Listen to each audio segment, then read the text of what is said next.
They told you China's economy was booming. They told you tariffs wouldn't work. They told you the Chinese Communist Party, CCP, had everything under control. But what if I told you all of that is a lie?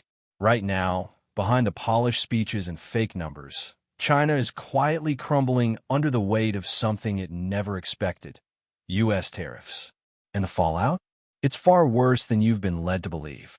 Factories are collapsing, exporters are panicking, and business owners are being silenced just for telling the truth. Meanwhile, the CCP is desperately pumping out propaganda from the 1950s, because when reality hurts, they turn up the illusion. But you're about to see what most never will: the real cost of this global trade war, and how it's tearing through China's economy like a silent earthquake. This video isn't for everyone. It's for the ones who want to know what the world's elite know. Because once you see what's really going on, you'll never look at China or the global economy the same way again. Ready to uncover the truth they're working overtime to hide from you? Then don't blink. Let's begin. When pressure mounts, the Chinese Communist Party, CCP, doesn't flinch outwardly, it doubles down inwardly. We've seen this before. Rather than acknowledging economic turbulence, the CCP redirects blame and tightens its grip on its own people. With the latest wave of U.S. tariffs slashing export revenues, their solution has been disturbingly familiar: censorship, tax hikes, and pressure on small business owners. These aren't just numbers on a spreadsheet. They're real lives under a regime that equates control with stability. Across China, small business owners, the lifeblood of local economies, are being pushed to the brink. Under the weight of harsh new regulations and silent repression, many are discovering that the real crisis isn't global, it's personal. Subsidies that once helped state-backed giants now leave independent shops gasping for air. Even a whisper of dissent on social media vanishes, buried by the CCP's ever-expanding digital censorship machine. It's a harsh reminder. In times of global trade war, the loudest cries often come from those no one hears. And trust me, what you've seen so far, it's nothing compared to what's coming next. If you love learning what few people dare to talk about, if you're the kind of person who doesn't settle for surface-level headlines, then you need to be here for the next part of this story. So do yourself a favor. Smash that like button, subscribe right now, and turn on notifications, because the real game behind China's crisis is just getting started. Imagine pouring your heart, your savings, and your entire life into a business, only to watch it crumble overnight because of decisions made thousands of miles away. That's exactly what many Chinese business owners are facing right now. The brutal impact of U.S. tariffs is no longer some distant economic theory. It's a living nightmare for small manufacturers, factory owners, and traders. These aren't billion-dollar corporations with safety nets. These are ordinary people losing tens of thousands of dollars in a single deal, simply because the rules changed after they already played the game. One story stands out like a warning sign. A factory owner in Zhejiang province, supplying goods to American clients for years, suddenly found himself crushed by new tariffs and unexpected tax hikes after production was already done. His loss? Tens of thousands of dollars gone. And he's not alone. All over China, exporters are realizing that the CCP's promises of stability and protection come with fine print: censorship, silence, and zero support when things go wrong. Their frustration is boiling over, but only in whispers, because saying too much online could mean disappearing offline. But here's where it gets even more fascinating. Because if small business owners are struggling, imagine what's happening to the giants, the bulk exporters moving millions in copper, steel, and electronics. And trust me, their situation is even more dramatic. So stick around, because the next part of this story will absolutely blow your mind. Now let's talk about the big players, the bulk traders. These are the giants moving copper parts, electronics, machinery, often handling $50 million worth of exports to the U.S. every single year. But guess what? Not even they are safe. The recent 30% to 34% tariff hike hit them like a freight train. They're already razor-thin profit margins, sliced to the bone. And these aren't just statistics. This is survival in a global trade war where even the strongest exporters are bleeding. One copper part supplier, operating like clockwork for decades, woke up to a brutal reality. His products, essential for American industries, became 34% more expensive overnight. Clients didn't want to pay more. He couldn't lower production costs. And subsidies from the CCP? They're only for industries the party wants to control. So these traders are stuck, balancing loyalty to the CCP with the cold, hard math of global trade. And let me tell you, the math isn't looking good. But if you think financial losses are their only problem, think again. Because just when these exporters needed to speak out, needed to vent their frustrations, the CCP was already 2 steps ahead, ready to silence their voices and control the entire narrative.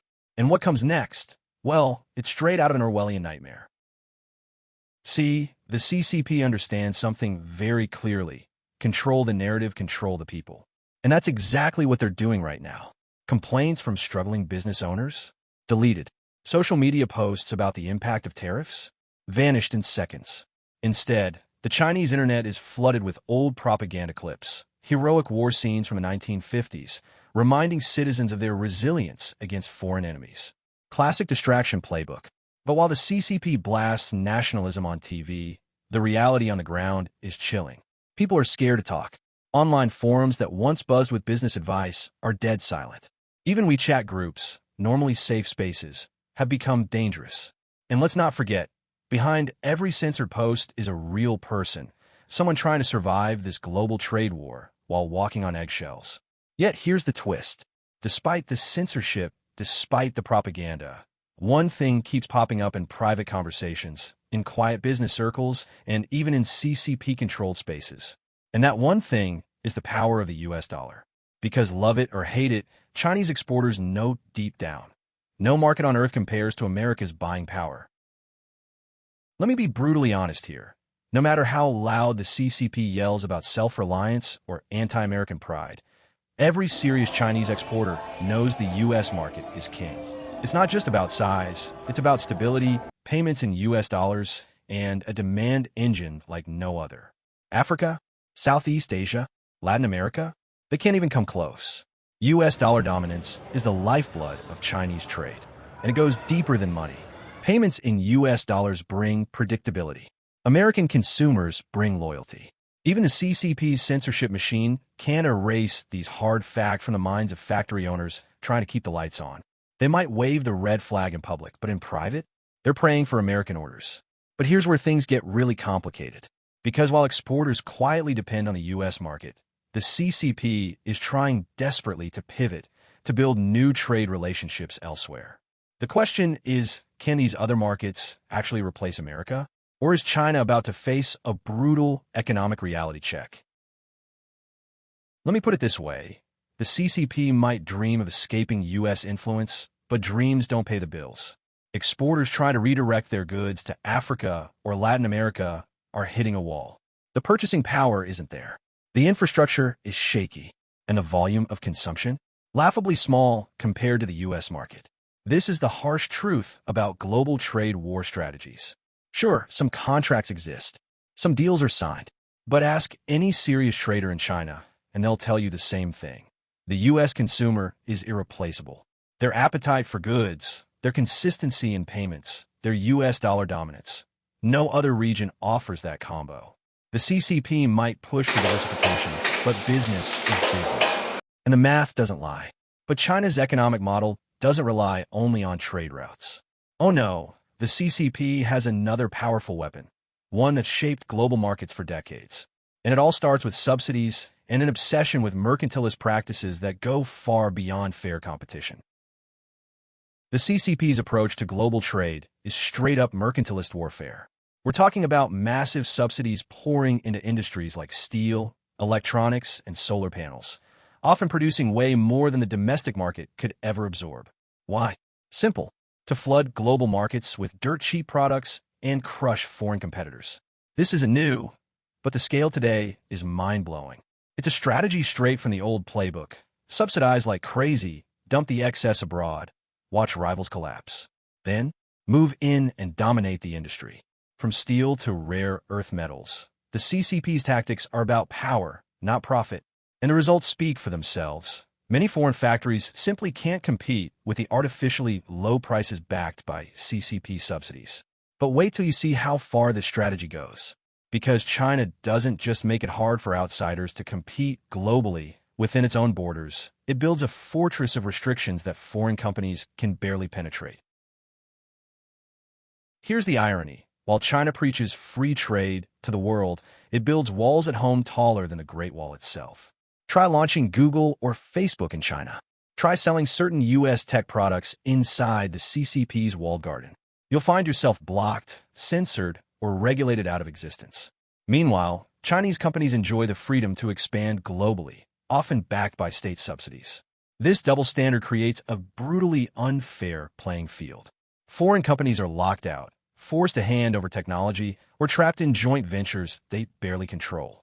Meanwhile, Chinese giants like Alibaba and Huawei expand globally with almost no reciprocity.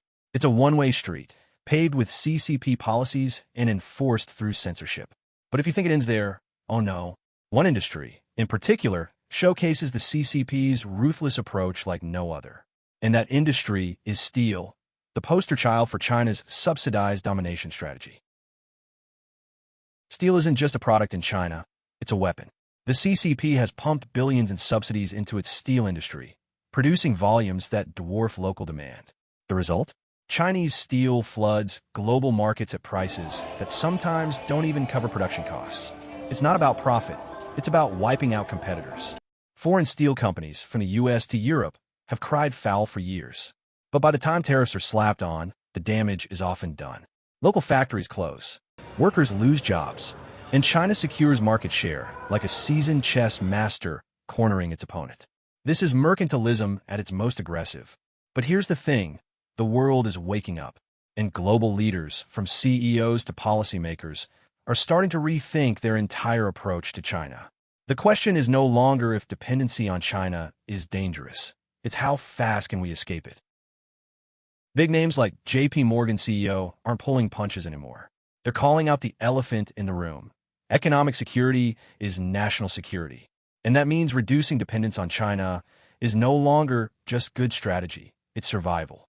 Countries and corporations alike are scrambling to diversify supply chains, invest in local production, and shield themselves from future shocks. But this shift won't happen overnight. China's grip on global trade is decades in the making. And let's be real, the CCP isn't going down without a fight. Their tools? Subsidies, censorship, propaganda, and ruthless control over their export machine. The coming years won't just reshape trade. They'll reshape power itself. And if you made it this far, congratulations. You now know the game behind the game. But trust me, this is just the beginning. Hit that like button, subscribe, and turn on notifications. Because what's happening between China and the world right now is far bigger than any headline, and you won't want to miss what comes next. Now tell me, be honest. Before this video, did you have any idea that tariffs, something so simple, so technical, could be the very thing shaking the foundations of China's mighty economy? Most people never even think about this stuff. And that's exactly why most people stay average. But you're not like most people. You just unlocked a layer of global strategy that the media barely touches. And here's the crazy part. This is just one of millions of hidden truths about the world's power games. Imagine what else is out there, waiting to be uncovered by those smart and curious enough to look. So now I've got to ask you, what surprised you the most in this video? Was it the CCP's censorship machine? The collapse of exporters? The brutal power of the US dollar? Drop your answer in the comments, because I read every single one. And if becoming smarter, sharper, and ahead of the crowd sounds like your thing, go ahead and subscribe to the channel. Trust me, your future self will thank you for it.